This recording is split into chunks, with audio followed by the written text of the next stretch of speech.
good with you? Back in black with another Fragpunk video.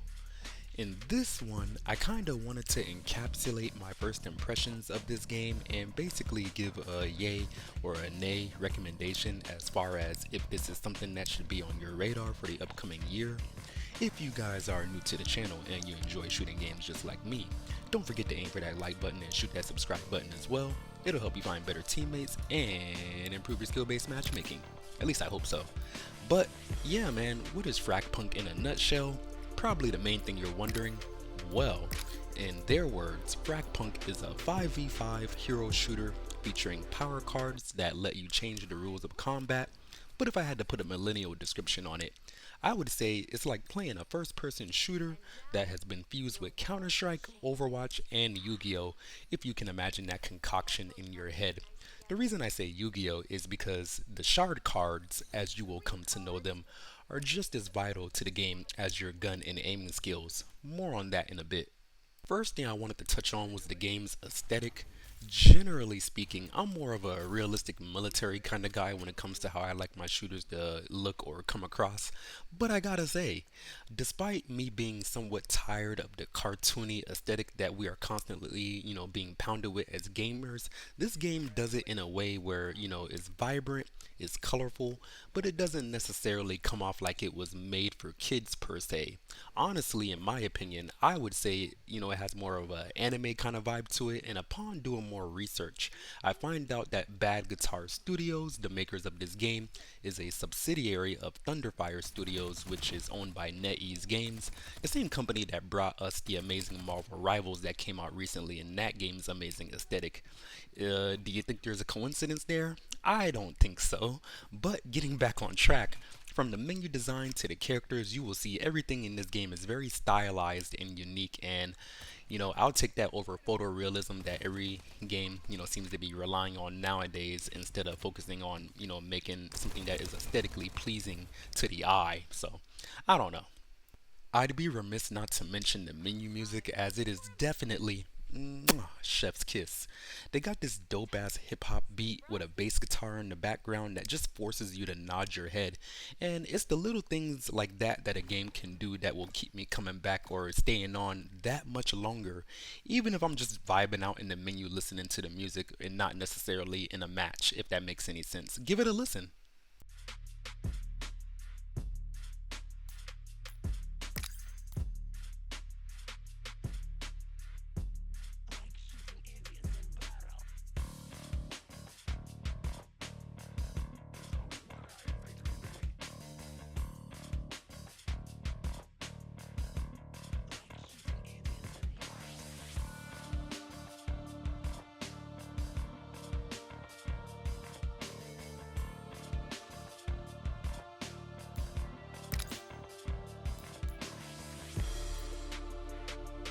Speaking of being in a match, I want to say I would definitely recommend warming up with some bots or playing team deathmatch just to get your feet wet, as the main game mode in this game is a round based search and destroy type beat, so that can be a little brutal if you're not, familiar with the mechanics or the controls of the game. And again, I do want to emphasize each character is very unique, not only in aesthetic but also in ability as well.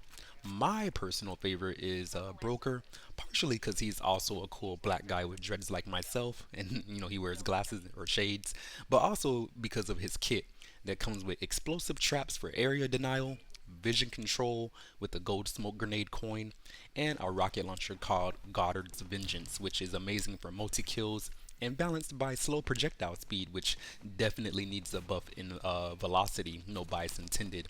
For other notable characters, we have a Russian lady with a charging sniper rifle that is more or less a one hit kill every time. We got a European dude who can turn invisible and hit people in the back with a kunai knife like an assassin. Very overpowered in my personal opinion. And we even got a gay guy who can set up points on the map for fast travel between, any, distance. And literally, I say all that to say that there's a demographic, an ability, or a kit for literally everyone in this game. And I want to applaud the developers for that, as this is diversity done correctly and not necessarily forced down your throat like a lot of other games like to do. Literally everyone in this game is portrayed to be cool, and that is not something that can necessarily be said about games like Concord, which was pretty much focusing on the same premise of being a hero shooter but failed miserably. The gameplay again is very Counter Strike like in a sense that you have to buy your cards on a team currency to modify the game on a round to round basis, and you gotta buy your weapons for yourself as well. If you die or lose a round with said weapon, it won't be available unless somebody buys it for you. All of these things I'm pretty sure is in an effort to encourage some type of collaboration between teammates, but in casual game modes, it's not necessary per se. As far as the time to kill, I would say it's on the faster side, a stark contrast to Overwatch and Marvel Rivals, where fights can last what seems like for ages. Not only do you die fast, but that speed can be exacerbated depending on your skill or ability to aim for the head. Assault rifles are more or less the all around kind of gun, and of course, submachine guns are definitely better up close, but of course, those get trounced by shotguns. Semi auto sniper rifles and bolt action sniper rifles can be very annoying to go against if wielded by a really good player due to their one shot capability or two shot capability if they just spam with the semi auto. But I'm sure that can be said about any gun in any game or any sniper rifle in any game. Anybody who's good at aiming is going to have a really good time with one shot weapons. The LMGs have a charge up time, and I do consider that to be a little bit daunting, but they do considerable damage, and the pistols seem to be very much a last resort kind of weapon, as they should be. They even have utility pistols in the form of frag grenade pistol, flash bang pistol, and smoke grenade pistol. If you find that your regular pistol is that useless and you rather have a little bit more utility in your kit, which I think is a really nice effect if I do say so myself, or an addition I should say. I think the intention with the design of these weapons and how fast they kill was to get you to be a little bit more, or maybe a lot, more conservative and a lot more thoughtful with your movement, your peeking, and your life in general. Abilities also come in a limited capacity per round, so that does increase the value and makes you think a little bit more methodically about, when, where, and how they should be used to your advantage, or I guess your team's advantage, and of course how you move around the map generally speaking. Speaking of the maps, I do gotta drop some more flowers again because aesthetically there is not one map in this game that I did not like, nor is there a map that ever loaded up and I dreaded the thought of playing on it. Not to say that there isn't any maps that I thought were more aesthetically pleasing than others, but I do want to say there's literally nothing about these maps that I could hate on. And granted, that could be due to me only having like a week's worth of experience with the game due to the limited time playtest, but I mean, first impressions are everything. So if each map looks good and feels good to play on, and I have no complaints other than just give me more variety, then I think they're starting off in a really good spot. I think of course there could be more maps, but I'm sure that's something that will be added over time and at the release of the full game. So there's that. Talking a little bit more about ranked, when it comes to the difference between ranked and casual, you have to select a team captain who will be in charge of selecting all your game modifying cards on a round to round basis.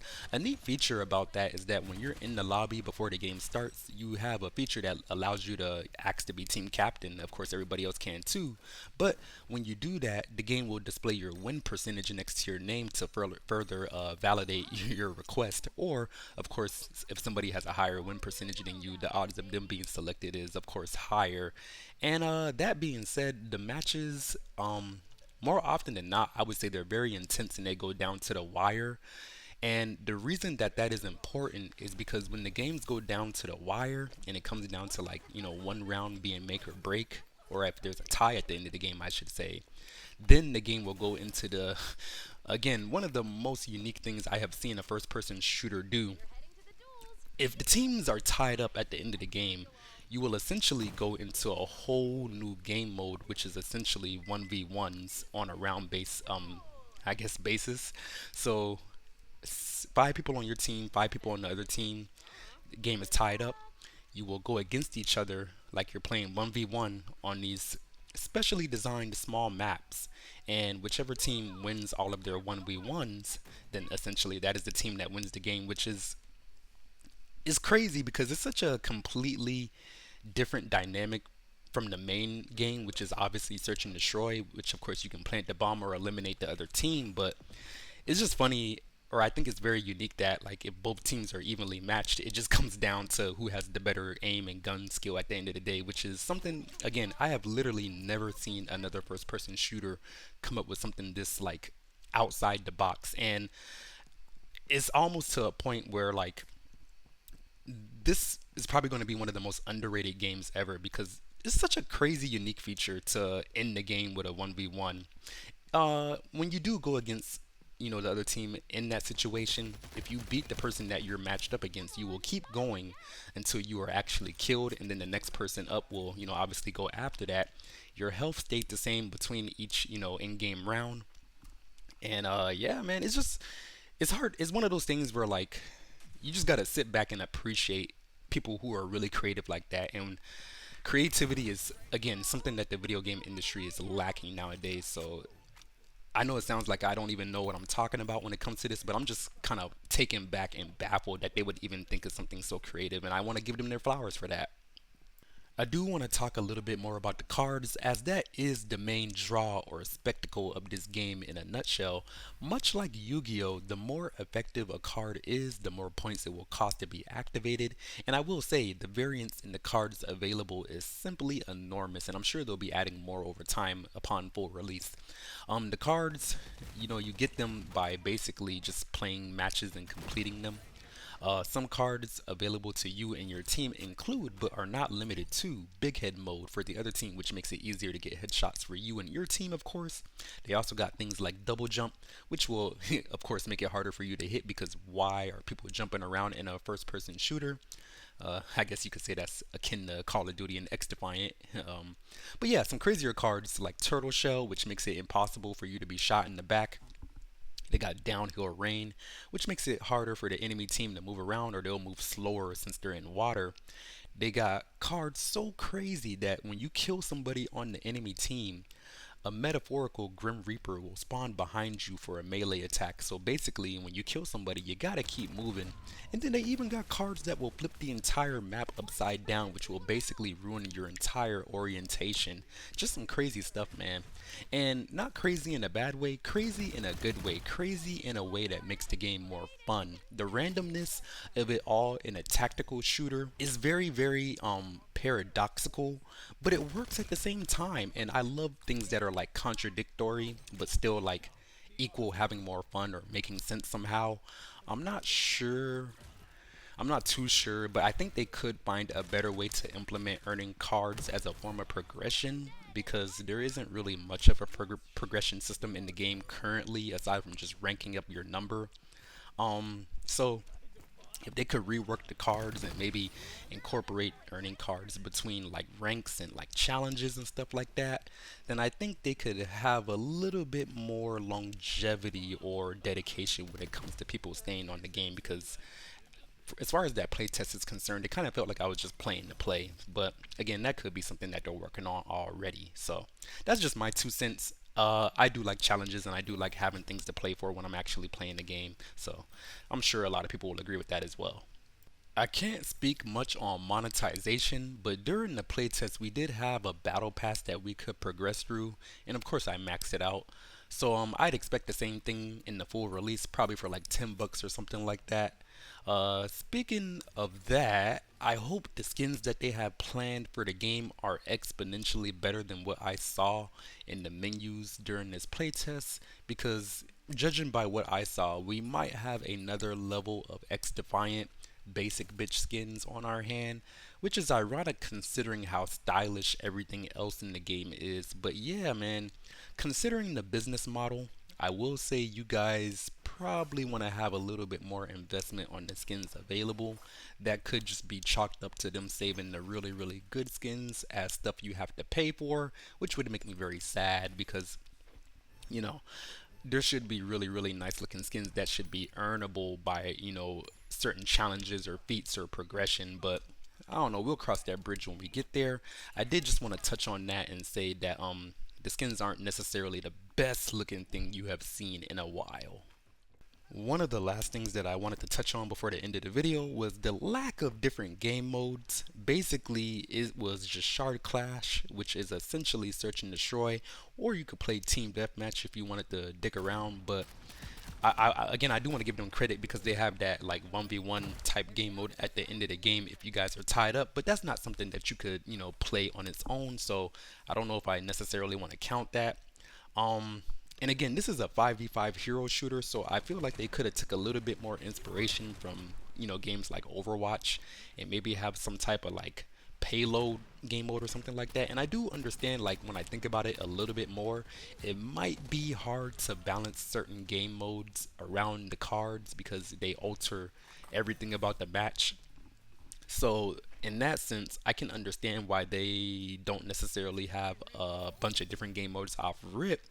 But if they could find a way to incorporate that, the use of shard cards and other game modes that could, be fun. That's not for me to figure out. That's probably for them to figure out. But yeah, I don't know. I would like to see something a little bit more than team deathmatch or search and destroy because that does get old after a while. So I don't know. This game will definitely have the juice, I feel. So I just would hate for them to, suffer by only having a couple of game modes to play, where every other game usually has like 3 or 4 ways. But yeah, man, time to wrap it all up and just answer the question: is the game fun, and to what degree is the game fun? And to just give my personal opinion, for this, I can say that the degree of fun is very high. I was pleasantly surprised by how smooth the game ran. I literally did not run into not one technical issue the whole playtest throughout that entire week, which allowed me to just focus on learning the game, the characters, the maps, and just trying stuff out. I eventually found myself grinding ranked because this is just the kind of game that is. It just feels like something that is meant to be played competitively.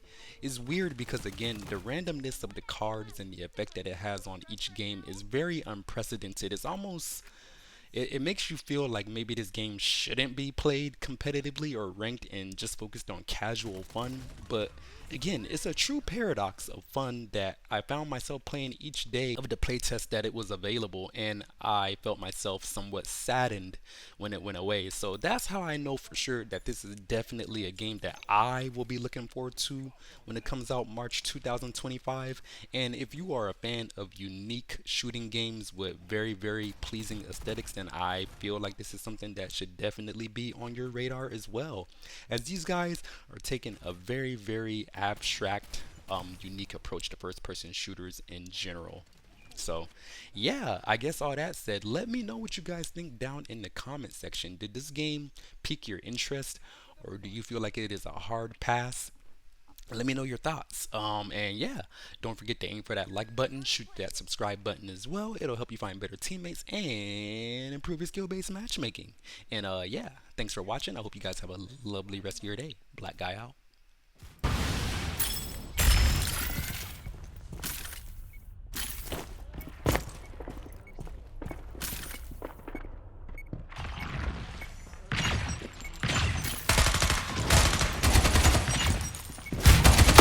One enemy left. Kill. A gift Sweet. for them. 20 seconds left. Wow, the is out. 15 seconds left. Cover me. Wow. Defusing. Just She's a few gonna seconds blow. left. You Turning won. it around now.